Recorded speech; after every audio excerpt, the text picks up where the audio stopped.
Atención. Tengo nervio con lo que va a hablar, ¿ah? No, no se preocupen. Hay que tomar los datos que vamos a ver a continuación, pasarlos por, ¿cómo decirlo? Un filtro, varios filtros, la verdad, y uno de ellos, fíjense que no está de más, que es la fe. Y obviamente pasarlo por una experiencia personal, un grado de conectividad personal respecto a cómo te han funcionado las cosas en tu vida. Solamente de ahí uno puede más o menos sacar una verdad, y siendo que eso probablemente no sea la verdad absoluta, sino una verdad que funciona para ciertas personas. ¿De qué estamos hablando? Que cercano a la época de Navidad, donde se celebra el nacimiento de Jesús, un hombre que fue llamado a sí mismo como la tercera parte de la Santa Trinidad, ¿cierto?, entre el Espíritu Santo, el Padre y el Hijo, que sería él, Jesús.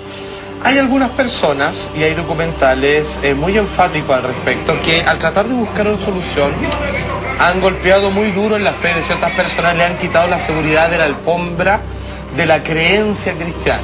¿Qué estoy diciendo?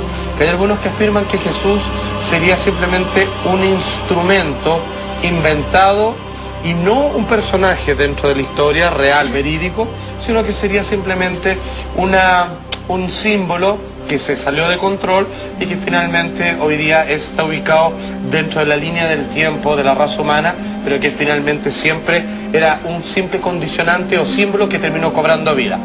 Vamos para ello a revisar y vamos a hablar, porque aquí yo creo que hay opiniones variadas, pero yo creo que incluso lo importante, antes de, perdone que parta casi con una conclusión personal, lo importante no sé, porque yo no puedo saber si existió o no existió, pero lo importante no es ni uno ni otro, sino que hay algo con lo que me puedo topar a diario, que es la palabra de él. Y eso es irrefutable, digno de adoración, digno de alabanza y claramente un buen consejo para seguir todos los días del resto de tu vida. Vamos por favor con el famoso documental Saigues y su perspectiva respecto al comparativo de que la vida de Jesús estaría copiado a partir de otra deidad egipcia. Miren. Horus was born on December 25th of the Virgin Isis Mary. His birth was accompanied by a star in the east, and upon his birth he was adored by 3 kings. At the age of 12 he was a prodigal child teacher. At the age of 30, he was baptized by a figure known as Anup, and thus began his ministry. Horus had 12 disciples he traveled about with, performing miracles such as healing the sick and walking on water. Horus was known by many gestural names such as the Truth, the Light, God's Anointed Son, the Good Shepherd, the Lamb of God, and many others. After being betrayed by Typhon, Horus was crucified, buried for 3 days, and thus resurrected. O sea, es exactamente la vida y obra de Jesús. Exactamente, con una separación de una cantidad de años bastante pronunciada. Aquí altiramente comienzan a aflorar los clics de advertencia mental que te dicen así como ¡wow!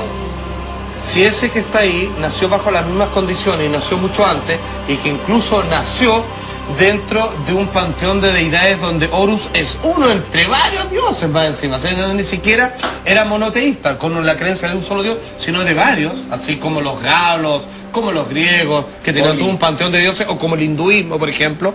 Uno dice, chuta, uno se empieza a asustar porque ese hecho es irrefutable. Sin embargo, hay algo que hay que tomar en cuenta y que no es menor, y que, por ejemplo, yo que tengo una tendencia, por ejemplo, de creencia budista, sí puedo decir que, como él mismo se ha enseñado, es que el Buda que todos conocemos, al que nos referimos como Siddhartha, ¿cierto?, no es el primero, de hecho tampoco es el último, y él lo decía, es el cuarto dentro de una línea que, cuando las ciertas condiciones son necesarias para criaturas como esta, que en la India son conocidos como avatar, Jesús es un avatar, es una representación de Dios encarnada en la tierra, nacen generalmente cuando momentos de mayor tribulación en las sociedades, en la época de la humanidad, y generalmente, mira qué curioso, nacen bajo las mismas condiciones, nacen bajo un escenario muy similar. No es, se repite de alguna manera la película porque el mensaje y el escenario de necesidad de que estas personas nazcan es exactamente el mismo. O sea, ha llegado al mismo nivel de decadencia y es necesario entrar a reparar con estos representantes de la divinidad. Por lo tanto, a mí no me hace ruido y no me parece ni tan extraño de que no se tenga que decir que Jesús es una copia de Horus, sino que sencillamente puede ser una repetición a una necesidad, a un llamado, obviamente, y que a estos 2000 años que ya han sucedido prácticamente en su crucifixión, debiera venir otra llegada. Yo le puedo hacer una pregunta. si en base a que esto se remonta hace mucho tiempo atrás, Sí. ¿estos personajes fueron visionarios o en algún momento pensaron, creemos este personaje ficticio y hagamos que dure hasta lo que dure? Bueno, existen dos teorías. Lo que estamos viendo en los documentales es que claramente fue creado por un grupo de personas, lo que plantea el documental, o fue que simplemente una creencia o un ritual pagano terminó adquiriendo tan fuerza. Es como si yo te hablara de algún mito chileno, no sé, pues el diablo, weón, que salta. La Quintrala. O la Quintrala, no sé, la Quintrala sí existió. Claro. Caleuche. Bueno, el caleuche, que el caleuche efectivamente hay tantos datos, o el trauco que lo han visto tantos chilenos, que finalmente se le otorga Un grado de realismo. un grado de realismo incuestionado respecto a cosas que nacieron como un mito popular para explicar otras. Pero atención, vamos a esta cita bíblica porque los comparativos no se detienen con la deidad de Horus. Mira, atención. Dice esto, está en Mateo 20:19, y le entregarán a los gentiles para que les escarnezcan, le azoten y le crucifiquen, mas al tercer día resucitará. O sea, lo que quiere decir que pese a tener su grupo de seguidores, uno de ellos, o con la ayuda de uno de ellos, aquellos que le perseguían van a darle caza, lo van a enjuiciar, pese a todo lo van a encontrar culpable, siendo que no hizo nada malo. Solamente lo acusaron levemente de llamarse hijo de Dios, lo que era considerado una blasfemia, pero a pedido del pueblo, obviamente agitado por fariseos y todos otros malditos de la época. Finalmente lo dijeron, ok, voy a dejarlos tranquilos para que a mí no me molesten, para que no me acusen al César, le voy a dar un castigo ejemplar a este hombre que apenas ha cometido una falta. Y lo castigaron como si prácticamente hubiera matado personas, hubiera robado, violado y todo lo demás. Ese fue el castigo que obtuvo, para el que solamente su pecado fue decir, soy el hijo de Dios. Que en soy esa el hijo de época era pecado mortal. Era pecado mortal, Y que además- pero no para el gobierno de Roma. Claro. Sin embargo, Pero para el pueblo, para finalmente la la presión del pueblo que hubo. Ahora, la historia siempre se escribe a beneficio de quien la escribe. claramente. Dicho de otra manera, Paul Johnson siempre va a escribir la historia de Estados Unidos favorable a Estados Unidos. Y los historiadores japoneses van a escribir la historia favorable a Japón respecto a la Segunda Guerra Mundial y cómo, por ejemplo, previo tuvieron la guerra con los O chinos la guerra del Pacífico muy diferente como se hace en Perú, en Bolivia, en Argentina y en y Chile. en Chile.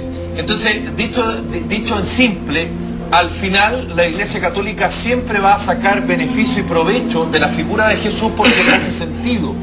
Porque de alguna manera a través de Jesús es el vehículo con que transmite y comunica el mensaje. Exacto. Y por lo tanto tienes que hacer carne este Dios que está por sobre todas las cosas y que, como tú en algún momento dijiste, no se puede escuchar ni se puede ver porque te quemaría Claro, o te Metatron ahogarías. es el ángel que habla la voz de Dios. Por lo tanto, ¿cómo tú transmites esa imagen divina a la tierra para hacernos cercanos a través de Jesús? Por lo tanto, lo que yo estoy diciendo hace mucho sentido. Sin embargo, no necesariamente esa es la historia real. Es la historia que la Iglesia Católica y la cultura judeocristiana occidental nos intenta transmitir. Exacto. Si eso es. De hecho, sin ir más lejos, los judíos, dado que los coloca en un panteón de culpabilidad, los coloca en una banca de culpabilidad, Así es. niegan absolutamente el Nuevo Testamento. De hecho, Y están esperando la llegada de Jesús y todo eso. Que no llega. no de Jesús, porque Jesús Pero no cree. Salfa, Están enseñando de ¿qué algún pasa? tipo de... Están enseñando con... No. Están Salfa. ocupando a kosher, que es... No, kosher es... ¡Ay! Suena parecido a comida kosher, pero es un jinete vengador, que es como la fuerza de Dios, hermano. Pero no su hijo. Pero Salfa, ¿qué pasa en el sentido? Vuelvo a lo mismo. Esta creación que se prolonga en el tiempo. Y fueron, pongamos que hay una información extra que ellos sabían que había que hacer Codex. esta simbología, había que hacer esta nomenclatura, hagan esta nomenclatura, un gallo así, carnifíquenlo así y tírenlo al mercado, como una marca. Pero Claro. ¿dónde está el cuestionamiento que nosotros podemos llegar a tener a decir, ¿sabéis qué?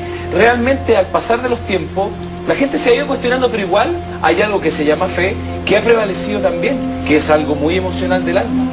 Que eso en eso cree la gente, que cree en sí mismo, que cree que hay... Porque yo también creo... Claro, perdón, déjame cerrar. No sé, porque te hace sentido Dame el un segundo. mensaje que entrega Pero espérate. Jesús. Porque Jesús fue Pero el que porque yo transmitió también a sus creo que- apóstoles continuar con lo Pero, que por significa favor, la Iglesia Católica. Mira, déjame por favor decir que yo creo que sí existe Jesús carnificado en la tierra, pero sí creo que el que lo potencia es uno, a través de la fe de lo que uno puede tener.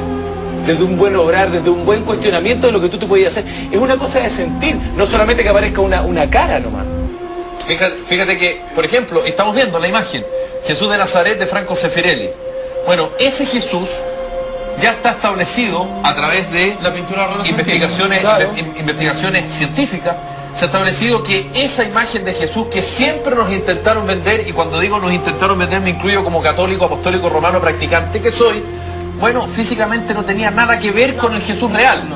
Menos El la Jesús raza real que pertenecía. era color. de piel más oscura, más bajo, más cabezón, pelo crespo no largo, una barba mucho más tupida, la nariz no como la de ese Jesús que más que Jesús parece Ahora, modelo, y ojos azules La imagen para no ninguno la y tío. ojos azules ni hablar. Entonces, claro, tú me puedes decir, es que es la manera de representar al Hijo de Dios Claro, en la tierra. ahí hay Claro, una marca, eso sí. pero me lo Hay estás un- mostrando hay un de una canon manera perfecto. física muy importa cómo distinta a lo sea, real. Pero importa cómo No, sea. Pero la gran como pregunta es debería al revés, importar, porque claro. Pero la pregunta es al revés. ¿Por qué se intentó mostrarnos ese Jesús y no el Jesús de alguna manera más cercano a la realidad de lo que significaba Y no el tiene que pueblo ver con esas judío en esa cosas, época? pero no tiene que ver si tú le miráis a una cosa mucho más actual y más real de que tú veis la publicidad, nada más que eso. Las mujeres que aparecen son mucho más lindas que todas Por nosotras, cierto.